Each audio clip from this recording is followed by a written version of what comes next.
బంగ్లాదేశ్ మనకొక చిన్న దేశంలా అనిపించవచ్చు, కానీ షాకింగ్ విషయం ఏంటో తెలుసా? ప్రపంచంలో అత్యధికంగా హిందూ పాపులేషన్ ఉన్న దేశాలలో బంగ్లాదేశ్ థర్డ్ ప్లేస్ లో ఉంది. ఇండియా, నేపాల్ తర్వాత సుమారు 1.3 కోట్ల మంది హిందువులు ఈ దేశంలోనే ఉన్నారు. అంటే గ్రీస్, బెల్జియం, స్వీడన్ వంటి కంట్రీస్ పాపులేషన్ ఈ దేశాల కంటే కూడా బంగ్లాదేశ్ లో ఉన్న మైనర్స్ సంఖ్య ఎక్కువ. అండ్ ఇక్కడే ఒక పెద్ద హిస్టారికల్ స్ట్రాటజీ ఉంది. 1941-1947 మధ్యలో దేశ విభజన టైంలో ఆ ప్రాంతంలో ఈస్ట్ బెంగాల్ హిందువుల జనాభా 28% to 30% జనాభా ఉండేది. కట్ చేస్తే 1951కి ఈస్ట్ పాకిస్తాన్ ఏర్పడ్డాక జరిగిన తర్వాత అది 22% కి జనాభా పడిపోయింది. 1974లో బంగ్లాదేశ్ రిఫరెషన్ తర్వాత ఆ జనాభా సంఖ్య ఏకంగా 13.4% కి ఏకంగా కుప్పకూలిపోయింది. సో యుద్ధం పేరుతో జరిగిన నరమేరానికి ఇదొక సాక్ష్యం. అండ్ 2022 లేటెస్ట్ అఫీషియల్ సెన్సేషన్ చూస్తే 7.9 అనుకుంటా. సో 7.9 మధ్యలోనే ఉంది. ఇక్కడ ఒక లాజిక్ మిస్ అవ్వకండి.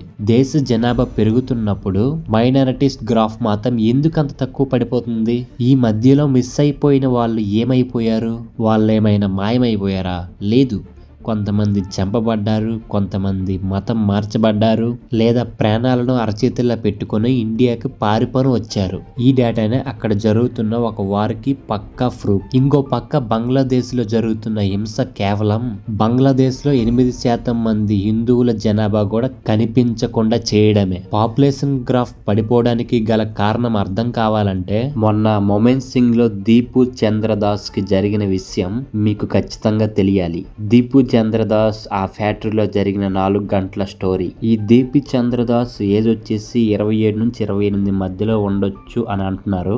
మొమెన్ సింగ్ డిస్టిక్ లోని పైనెట్ నిట్విట్స్ అనే లిమిటెడ్ లోని ఒక గవర్నమెంట్ ఫ్యాక్టరీలో పనిచేసే నార్మల్ పర్సన్. మొన్న గురువారం 4 గంటలకి ఆ ఫ్యాక్టరీలో అసలేం జరిగిందో తెలుసుకోవడానికి ఇన్వెస్టిగేషన్ చేస్తే అండ్ ఆ ఇన్వెస్టిగేషన్ లో తెలిసిన విషయాలు వింటే చాలా చాలా బాధ అనిపిస్తుంది. సాయంత్రం 4 గంటలకి దీపు చంద్రదాస్ మీద మత ద్రోహం చేశాడని ఒక రూమర్ ని ఎవరో క్రియేట్ చేశారు. సో ఫ్యాక్టరీలో ఉన్న కొంతమంది వర్కర్స్ తోని గొడవని మొదలు పెట్టారు. ఇక్కడే అసలైన ద్రోహం మొదలైంది. ఫ్యాక్టరీ యొక్క మేనేజర్ తన కిందన ఉన్న ఎంప్లాయీని కాపాడకుండా అతన్ని ఆ రాక్షసులకి ఎరగా వేసింది. సాయంత్రం 4 గంటల నుంచి రాత్రి 8 గంటల వరకు, అంటే దాదాపు 4 గంటల పాటు ఆ ఫ్యాక్టరీలో గొడవ జరుగుతున్నా ఫ్యాక్టరీ యొక్క మేనేజ్మెంట్ టైంకి సమాచారం ఇవ్వలేదని ఎలిగేషన్స్ కూడా ఉన్నాయి. 4 గంటల సమయం అంటే ఒక మనిషి ప్రాణాన్ని కాపాడడానికి 100 సార్లైన అవకాశం ఉంటది, కానీ దాన్ని వాళ్ళు వాడుకోలేదు. సరిగ్గా 5 గంటల సమయంలో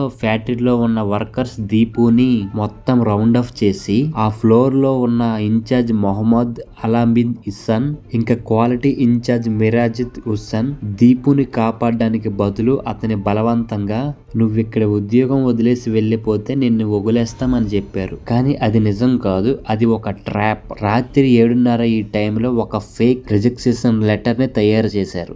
ఆ తర్వాత దీపుని ఒక సెక్యూరిటీ రూమ్ లో దాచిపెట్టారు. అప్పటికే ఆ ఫ్యాక్టరీ బయట చాలా మంది కర్రలు రాళ్లతో రెడీగా ఉన్నారు. సో పోలీసులకు మాత్రం రాత్రి 8 గంటల వరకు ఎటువంటి ఇన్ఫర్మేషన్ ఇవ్వలే. సో రాత్రి 8:45కి బయట ఉన్న ఈ రాడికల్ పర్సన్స్ ఫ్యాక్టరీ గేట్ ను బద్దలు కొట్టుకుని లోపలికి వచ్చారు. అండ్ ఈ మొత్తం ప్రాసెస్ లో షాకింగ్ విషయం ఏంటంటే దీపు చంద్రదాస్ తో కలిసి చాలా సంవత్సరాలుగా పనిచేస్తున్న తన కో వర్కర్స్ కూడా ఆ గ్రూప్ లో ఉన్నారు. వాళ్ళే సెక్యూరిటీ రూమ్ ఎక్కడుందో చూపించారు. వాళ్ళే తలుపులు బద్దలు కొట్టుకుని వచ్చారు. ఒక చోట పనిచేస్తూ ఒక కో ఎంప్లాయీని చంపడానికి చూశారంటే ఇలాంటి వాళ్ళని ఉగ్రవాదులు అనే అనాలి. ఇలాంటి ఉగ్రవాదులను సహకరించారంటే వీళ్ళెంత మత పిచ్చో మరి అర్థం చేసుకోండి. ఆ రాడికల్ పర్సన్స్ దీపుని ఆ సెక్యూరిటీ రూమ్ నుంచి బయటికి ఈడ్చుకుని వెళ్ళి చాలా దారుణంగా కొట్టి చంపేసి ఆ శవాన్ని హైవే మీద ఉన్న ఒక చెట్టుకి ఏలాడదీశారు. అంతటితో ఆగల, ఆ శవానికి నిప్పంటించారు. అసలు దీపు చంద్రదాస్ ఏం చేశాడు? ఆయన ఏదో పోస్ట్ పెట్టాడని ఫేస్బుక్ లో, లేదా ఏదో ప్రవర్త గురించి తప్పుగా మాట్లాడాడని ఇన్ఫర్మేషన్ స్ప్రెడ్ చేస్తున్నారు. అది ఇంకా కన్ఫర్మ్ అవ్వలా. అండ్ ఇంకో రూమర్ ప్రకారం ఏంటంటే అందరు దేవుళ్ళు సమానమే అని చెప్పి అన్నారంట. వాళ్ళ మదర్ వీడియోస్ కొన్ని వైరల్ అయ్యాయి. వాళ్ళ మదర్ ఏం చెప్తుందంటే అందరు దేవుళ్ళు సమానమే అని ఒక్క మాట అన్నాడు. అని వాళ్ళ మదర్ బయటికి వీడియోస్లో చెప్తుంది. బట్ ఏది నిజమో మనకి ఇంకా సరిగ్గా తెలియదు. కానీ బంగ్లాదేశ్ యొక్క rapid action battalion RAB police చేసిన ఇన్వెస్టిగేషన్లో ఒక ఇన్ఫర్మేషన్ బయటపడింది. దీపు చందర్ దాస్కి వ్యతిరేకంగా ఎటువంటి ఎవిడెన్స్ ఇప్పటికీ దొరకలేదంట. అతను ఎటువంటి సోషల్ మీడియాలో పోస్టు పెట్టలేదంట. అతను ఎవరిని తిట్టలేదంట. RAB గవర్నమెంట్ పోలీస్ ఇన్వెస్టిగేషన్ లో ఈ విషయమే చాలా క్లియర్ గా చెప్పారు. దైవదోష ఆరోపణలు చాలా క్లియర్ గా ఉన్నాయి. అతను ఎటువంటి నేరం చేయలేదు. అతను ఏం మాట్లాడాడో ఎవరు చెప్పలేకపోతున్నారంట. కేవలం ఒక రూమర్ మీద ఒక అమాయకుడిని బలి చేశారు. దీని మీద ఏదైనా పాత పగుందా లేదా హిందువుల్ని భయపెట్టాలనే ప్లానా? ఇది ఒక పెద్ద క్వశ్చన్. ఈ హత్య కేసులో సుమారు ఒక 10 మందిని అరెస్ట్ చేశారు. ఇందులో బయటి వ్యక్తులే కాదు, ఫ్యాక్టరీ వర్కర్స్ కూడా ఉన్నారు. సో కళ్ళ ముందు ఒక మనిషిని చంపుతుంటే పోలీసులకి ఇన్ఫర్మేషన్ ఇవ్వకుండా సో కావాలనే లేట్ చేసినందుకు ఆ మేనేజ్మెంట్ ని కూడా అరెస్ట్ చేశారు. సో దీపుకు మ్యారేజ్ అయ్యి 3 ఏళ్ళు అవుతుందంట. అలాగే సంవత్సరన్నర పాప కూడా ఉందంట. సో ఆ పసి పాపకి తండ్రి అంటే ఏంటో తెలియక ముందే ఆ చిన్నారి ప్రపంచాన్ని కాల్చేశారు. సో బంగ్లాదేశ్ పోలీస్ సబ్బర్ హుసేన్ ఖాన్ ఏమంటున్నారంటే, మాకు రాత్రి 8 గంటలకు ఇన్ఫర్మేషన్ ఇచ్చారు. స్టేషన్ కి మేము ఉండే ప్లేస్ కి 10 కిలోమీటర్ దూరంలో ఉన్నాం. వస్తుండగా ట్రాఫిక్ కావడంతో చాలా లేట్ అయిపోయింది అని చెప్తున్నారు. కానీ ఇక్కడ ఒక పాయింట్ ఉంది. ఒకవేళ ఆ ఫ్యాక్టరీ మేనేజ్మెంట్ సాయంత్రం 4 గంటలకి పోలీసులకు ఇన్ఫర్మేషన్ ఇచ్చుంటే అసలు ట్రాఫిక్ జామ్ అయ్యే ఛాన్సే ఉండేది కాదు. అంటే కావాలనే పోలీసులు రాకుండా ప్లాన్ చేశారా? ఒక్క నిమిషం ఫ్రెండ్స్. ఈ 4 గంటల నరకాన్ని, పోలీసులు చేసే నిర్లక్ష్యాన్ని చాలా రక్తం మరిగిపోతుంది కదా. ఇది కేవలం హత్య కాదు, సిస్టమేటిక్ ఎలిమినేషన్ కూడా. బయట మీడియాలో కూడా బంగ్లాదేశ్ చల్లార్లు అని చిన్న న్యూస్ మాత్రమే కనిపిస్తుంది, లేదా చిన్న చిన్న యూట్యూబ్ వీడియోలు మాత్రమే కనిపిస్తున్నాయి. అలాగే లేదా all years on Bangladesh Hindus అని మాత్రమే కనిపిస్తున్నాయి. అండ్ అలాగే అక్కడేం జరిగిందో చాలా క్లియర్గా మీకు చెప్పా. ఎందుకంటే నా సబ్స్క్రైబర్లకి కావాల్సింది ఒక క్లారిటీ, లోతైన విషయం. నేను చెప్పే విధానం మీకు నచ్చిన క్లారిటీ ఉన్నట్లయితే నా తరపు నుంచి వచ్చే ఏ ఇన్ఫర్మేషన్ అయినా మీకు కావాలనుకుంటే, మీరు ఒక బాధ్యత పౌరుడిగా మనకు సపోర్ట్ చేయాలనుకుంటే మన వీడియోని లైక్ చేసి ఛానల్ని సబ్స్క్రైబ్ చేసుకోండి. సో అలాగే పక్కనే బెల్ సింబల్ ఉంటుంది, దాన్ని కూడా క్లిక్ చేయండి. సో ఎందుకంటే మీ సపోర్ట్ నాకు చాలా అంటే చాలా అవసరం. నేను ఒక ముందడుగు వేయాలన్నా సరే మీరు నాకు ఒక చిన్న సపోర్ట్ ఇవ్వండి. దానికోసం మీరేం చేయవసరం లేదు, ఆ లైక్ అండ్ సబ్స్క్రైబ్ చేసుకోండి. సో ఇప్పుడు అసలు విషయానికి వద్దాం. మీడియా గొంతుల్ని ఎలా నొక్కుతున్నారు, జర్నలిస్టుల్ని అక్కడ ఎలా వేటాడుతున్నారు. యూఎస్ గవర్నమెంట్ ఒకవైపు బంగ్లాదేశం ప్రెస్ ఫ్రీడమ్ చాలా బాగుందని డబ్బాలు కొట్టుకుంటది, కానీ నిజమేంటంటే నిజం చెప్పే జర్నలిస్టుల్ని వేటాడి చంపుతున్నారు. కుల్నాలో ఇల్మాదిక్ జస్వాన్ అనే జర్నలిస్టుల్ని కొంతమంది వేటాడి చంపేశారు. అతని తప్పు ఏంటంటే అక్కడ జరుగుతున్న అక్రమాలను బయట పెట్టడం. అంతేకాదు బంగ్లాదేశ్లో అతిపెద్ద న్యూస్ పేపర్స్ అయిన ప్రోతాప్ ఎలో అలాగే డైలీ స్టార్స్ ఆఫీసర్స్ మీద రాడికల్స్ దాడులు చేస్తున్నారు. సో అలాగే కొన్ని చోట్ల నిప్పు అంటించారు. ఎందుకు ఈ దాడులు జరుగుతున్నాయి? ఎందుకంటే ఈ పేపర్లో వాళ్ళకి వ్యతిరేకంగా నిజాలను బయట పెడుతున్నాయి, లేదా ఇండియాని సపోర్ట్ చేస్తున్నాయి అనే ఆరోపణలతో టార్గెట్ అవుతున్నాయి. ఒకవేళ ప్రజలకి అసలు నిజం తెలిస్తే యూఎస్ ప్రభుత్వం ఎంత వీక్గా ఉందో అర్థమైపోతుంది. అందుకే మీడియా నోరులను నొక్కేస్తున్నారు. And Bangladesh artist and film makers అందరూ కలిసి క్రిస్టియన్ మద్యం సమాజం అనే పేరుతో రోడ్డు మీదకి వచ్చి వాళ్ళ నిరాశన వాళ్ళు తెలుపుతున్నారు. ఒక దేశం ఒక మంచి పద్ధతుల మీద దాడులు జరుగుతున్నాయి అంటే ఆ దేశం ఎంత చీకటి రోజుల్లోకి వెళ్తుందో మనమే ఆలోచించవచ్చు. ఇంకోవైపు ఢిల్లీలోని బంగ్లాదేశ్ గురించి హైకమిషన్ జరిగిన ప్రొటెక్షన్ ని బంగ్లాదేశ్ మీడియా కూడా ప్రోపగండంలా వాడుకుంటుంది. అక్కడ కేవలం 20 మంది యూత్ వచ్చి అక్కడ ప్రొటెక్షన్ చేశారంట.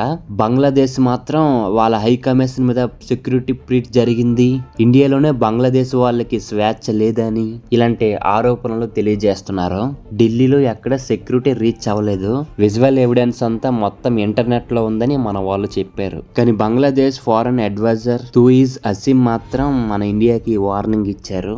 వీడేం వార్నింగ్ ఇచ్చాడో ముందు చెప్తాలే వీడియోలోనే. అండ్ బంగ్లాదేశ్ లో జనాభా తగ్గిపోవడం అనేది ఇది నార్మల్ విషయం అయితే కాదు, ఇది ఒక పద్ధతి ప్రకారంగా జరుగుతుంది. ఇక్కడ దీపు చంద్రదాస్ హత్యకి అక్కడ జరిగే ఉద్వాంసానికి ఉదాహరణ మాత్రమే. సో తోటి ఉద్యోగులు కలిసి ఒక ఉద్యోగిని చంపిన అక్కడ మైండ్ సెట్ అలా మారింది. మరి ఇన్ని దారుణాలు జరుగుతున్నా అక్కడ ఉండే యూఎస్ గవర్నమెంట్ ఎందుకు సైలెంట్ గా ఉంది? ఇక్కడ షాకింగ్ విషయం ఏంటంటే ఈ దాడులు అక్కడ మైనారిటీలకు మాత్రమే కాదు, అక్కడ ఉండే రాజకీయ నాయకుల మీద కూడా మొదలయ్యాయి. ఒక 7 ఏళ్ల పాపను కూడా సజీవ దహనం చేసిన గవర్నమెంటే షేక్ హసీనా ఇండియాకి ఇచ్చిన పవర్ఫుల్ ఛాలెంజ్. ఇప్పుడు వీటి గురించి కూడా ఒకసారి మాట్లాడదాం. ఒక దేశం డెమోగ్రఫీ నుంచి అనక్రియలోకి వెళ్తే ఎంత భయంకరంగా ఉంటుంది ఇప్పుడు బంగ్లాదేశ్ ని చూస్తే మనకు తెలుస్తుంది. మైనారిటీల మీద దాడులే కాదు, పగ, ప్రతీకారం, చిన్న పిల్లల మీద దాడులు, ఇవన్నీ చూస్తుంటే అసలు మనుషులుండే దేశమేనా అనిపిస్తుంది. లక్ష్మీపూర్ లో జరిగిన ఒక ఇన్సిడెంట్ వింటే చాలా బాధ అనిపిస్తుంది. అక్కడున్న ఒక బిఎన్పి లీడర్ ఇంటి మీద రాడికల్స్ అటాక్ చేశారు. వాళ్ళు చేసిన పనేంటో తెలుసా? ఆ ఇంటి బయట నుంచి లాక్ వేశారు. వాళ్ళు మనుషుల నుంచి తప్పించుకోవడానికి వీలు లేకుండా ఇంటి బయట నుంచి నిప్పు పెట్టారు. ఆ మంటల్లో 7 ఏళ్ల చిన్న పాప అయేషా అఖ్తర్ సజీవ దహనం అయిపోయింది. ఆ పాప చేసిన పాపం ఏంటి? పొలిటికల్ గొడవలకి, రాడికల్ ఐడియాలజీకి ఒక చిన్న ప్రాణం బలైపోయింది. బంగ్లాదేశ్ లో ఇప్పుడు మైనారిటీలే కాదు, పొలిటికల్ లీడర్స్ ఫ్యామిలీస్ కూడా అసలు సేఫ్ గా లేవు. ఇది కేవలం ఒక రివెంజ్ కాదు, ఇది systematic collapse. Law and order కూడా ఇక్కడ చచ్చిపోతుంది. ఒక చిన్నారిని అలా చంపించే వాళ్ళని శిక్షించే అక్కడ గవర్నమెంట్ కూడా లేదు. అసలు రాడికల్స్ చేతిలోకి పవర్ వెళ్ళిందనుకోండి, ఎంత దారుణం క్రియేట్ చేస్తుందో ఈ సంఘటన ఒక ఎగ్జాంపుల్ మాత్రమే. The diplomatic cold war, India versus Bangladesh. ఒక ఇంటర్నేషనల్ బట్టి చూస్తే ఇండియా మీద బంగ్లాదేశ్ రిలేషన్షిప్ కూడా ఒక దరిద్రమైన ప్లేస్ కి వెళ్ళిపోయింది. అక్కడ ఉండే బంగ్లాదేశ్ గవర్నమెంట్ ఇండియా మీద నిందలేయడమే పనిగా పెట్టుకుంది. రీసెంట్ గా ఇండియాలో బంగ్లాదేశ్ హై కమిషన్ ముందు ఒక చిన్న ప్రొటెస్ట్ జరిగింది. ప్రజాస్వామ్యంలో ప్రొటెస్ట్లు అనేవి కామన్. బంగ్లాదేశ్ గవర్నమెంట్ దీన్ని పెద్ద ఇష్యూ చేసి ఇండియాకి ఆపోజిట్ గా ప్రోపగండా కింద వాడుకుంటుంది. బంగ్లాదేశ్ ఫారెన్ అడ్వైజర్ తుగదేశన్ ఇండియాకి ఒక స్ట్రాంగ్ వార్నింగ్ ఇచ్చాడని ఇందాక చెప్పా కదా. ఇండియా మా అంతర్గత విషయాలను జోక్యం చేసుకోకూడదు, మా లీడర్స్ ని ఇన్స్టాల్ చేయకూడదని మాట్లాడుతున్నారు. కానీ ఫ్రెండ్స్, అసలు నిజమేంటంటే బంగ్లాదేశ్ లో మన ఇండియన్స్ మీద దాడులు చేసే ఛాన్స్ ఉందని మనకి ఇంటెలిజెంట్ రిపోర్ట్స్ ఉన్నాయి. అందుకే ఇండియా ఒక బోల్డ్ డిసిజన్ తీసుకుంది. చెట్టు వంగు వంటి మేజర్ సర్వీస్ లో ఆల్ సర్వీస్ ని సస్పెండ్ చేయాల్సి వచ్చింది. దీనివల్ల బంగ్లాదేశ్ ప్రజలు మన ఇండియాకి మెడికల్ ట్రీట్మెంట్ కోసం అస్సలు రాలేరు. దీనికి కారణం ఎవరు? అక్కడ ఉన్న ఇన్స్టెబిలిటీనే కదా. ఇండియా తన స్టాఫ్ సెక్యూరిటీని అక్కడ రిస్క్ లో పెట్టలేదు కదా. ఒకవైపు మనల్ని అక్కడ క్రిటిసైజ్ చేస్తారు, ఒకవైపు మన వీసాల కోసం క్యూ కడతారు, ఒకవేళ వీసాలు అవ్వకపోతే మన మీద దాడి చేస్తారు. ఇదెక్కడ లాజిక్? ఇది ఒక డిప్లొమాట్ డెడ్ లైట్ లా మారిపోయింది. Sheikh Hasina leader counter. Hasina attack ఇప్పుడు రివర్స్. బంగ్లాదేశ్ లో ఉన్న యూనఫ్ గవర్నమెంట్ మొహమ్మద్ మీద చేస్తున్నారు. అక్కడ మొహమ్మద్ గవర్నమెంట్ అయినా షేక్ హసీనా మీద కేసులు పెడతానే ఉన్నారు. రీసెంట్ గా అక్కడ ఆవిడికి డెత్ పెనాల్టీ వేయాలని ఆర్డర్స్ కూడా ఇచ్చారు. కానీ హసీనా గారు ఇండియాలోనే ఉండి తన లాయర్స్ ద్వారా గట్టిగా కౌంటర్ ఇస్తున్నారు. ఆవిడ ట్రిబ్యునల్ ని, కంగారు ట్రిబ్యునల్ ని అక్కడ కొట్టి పడేశారు. అంటే రూల్స్ పాటించకుండా తన టార్గెట్ చేయడానికే పెట్టిన ఫేక్ కోర్ట్ అని ఒక ఎలిగేషన్. అంతేకాకుండా యూనఫ్ గవర్నమెంట్ కి ఒక పెద్ద ఛాలెంజ్ చేశారు. మీకంత ధైర్యం ఉంటే, నిజంగా నన్ను శిక్షించాలనుకుంటే the Hague international court of judges కి వెళ్ళండి. ఇంటర్నేషనల్ లెవెల్లో నా మీద కోర్టు మీద చర్చస్ జరిపించండి. అప్పుడు తెలుస్తుంది ఎవరు నేరస్తులో. ఇలా ఒక ఛాలెంజ్ అంటే వేశారు. హసీనా గారు ఆర్గ్యుమెంట్ ఏంటంటే అక్కడ ఉన్నది గవర్నమెంట్ కాదు, ఒక అరాచకం, ఒక పెద్ద మూట. అక్కడ చేసిన డెవలప్మెంట్ ని నాశనం చేసి తనని పగ తీర్చుకుంటున్నారు అని అంటున్నారు. యునెస్ కి ఇంటర్నేషనల్ సపోర్ట్ ఉన్న హసీనా విసిరిన ఈ లీగల్ ఛాలెంజ్ వల్ల అక్కడ ఆయన ఇప్పుడు కొంచెం ప్రాబ్లమ్స్ లోనే ఉన్నారు. ఎందుకంటే ఇంటర్నేషనల్ వరకు వెళ్తే అక్కడ హసీనా తప్పులే కాదు, ఇప్పుడు జరుగుతున్న వైలెన్స్ గురించి కూడా ఎంక్వైరీ జరుగుతుంది కదా. అదైతే యునెస్ గారికి చాలా రిస్క్ తో కోరుకున్న పని. అందుకే అలాంటి పనులు చేయరు. సో బంగ్లాదేశ్ భవిష్యత్తు గురించి కూడా ఎక్కువగా ఆలోచించాల్సిన విషయం ఏంటంటే వీళ్ళు జైల్లో ఉన్న టెర్రరిస్టులను కూడా బయటకు తీసుకొస్తున్నారు అని హసీనా గారు అంటున్నారు. హసీనా గవర్నమెంట్ టైంలో జైల్లో పెట్టిన టెర్రరిస్టులని వీళ్ళు బయటకు తీసుకొస్తున్నారని హసీనా చెప్పింది. సో అలాగే వాళ్ళు రిలీజ్ చేశారు కూడా. ఈ ఉగ్రవాదులు ఇప్పుడు గవర్నమెంట్ వీధుల్లో తిరుగుతున్నారు. వీళ్ళే మైనారిటీలను తగలబెడుతున్నారు.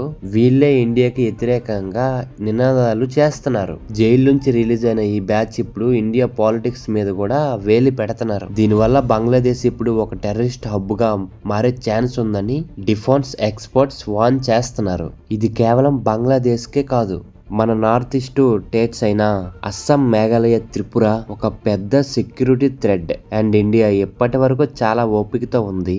మన పక్కింట్లో గొడవ జరుగుతున్నా సర్ది చెప్పాలని ఆలోచించింది. కానీ బంగ్లాదేశ్ మాత్రం మన సహనాన్ని టెస్ట్ చేస్తుంది. బంగ్లాదేశ్ ఆర్మీ ఇప్పుడు పాకిస్తాన్ వైపు చూస్తుంది. చైనా ఇన్వాల్వ్మెంట్ కూడా ఇక్కడ పెరుగుతుంది. సో ఇండియా తీసుకునే ఫైనల్ డిసిజన్ ఏమై ఉండొచ్చు? Border ceiling. బోర్డర్ ని కంప్లీట్ గా సీల్ చేసి చొరబాటల్ని ఆపాలి. బంగ్లాదేశ్ కి మనం ఇస్తున్న ఎలక్ట్రికల్ సీల్స్ అయ్యాలి. సో మన ఇండియా వాళ్ళకి ఇలాంటి సీల్స్ వేసే అవకాశం కూడా ఉంది. అండ్ స్ట్రాటజీ ఐసోలేషన్ కూడా చేయొచ్చు.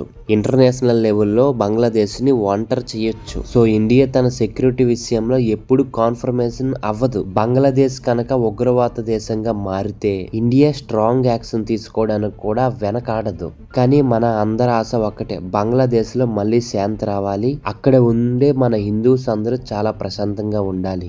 ఆ దేశంలో ఉన్న చిన్న పిల్లలు ఎవరైనా సరే బలి కాకూడదు, ఏ మతమైనా సరే అని ఒక చిన్న ఆలోచన. ఈ సిచ్యువేషన్ మీద మీ ఒపీనియన్ ఏంటి? షేక్ హసీనా మన ఇండియాలో ఉండాలా లేదా బంగ్లాదేశ్ కి అప్పగించాలా? ఇండియా వీసా సర్వీస్ ని ఇండియా ఆపేయడం కరెక్టేనా? కిందన కామెంట్ లో మీరు ప్రతి ఒక్కరూ కామెంట్ చేసి చెప్పండి. ఎందుకంటే నాకు ప్రతి కామెంట్ చాలా ఇంపార్టెంట్. ఫైనల్ గా ఒక మాట, బంగ్లాదేశ్ ని చూశారు కదా, అక్కడ లాంగ్ ఆర్డర్ లేదు. గవర్నమెంట్ ఇప్పుడు స్టేబుల్ గా లేదు. రిజల్ట్ ఏంటి? ఎకానమీ కుప్పకూలింది. ప్రజల బతుకులు రోడ్డు మీద పడ్డాయి. దీన్ని బట్టి మనకి ఏం అర్థం అవుతుంది? ఏ దేశమైనా ఏ మనిషి అయినా స్టెబిలిటీ లేకపోతే సర్వనాశనం అయిపోతారు. That's it for today. For more videos subscribe to our channel.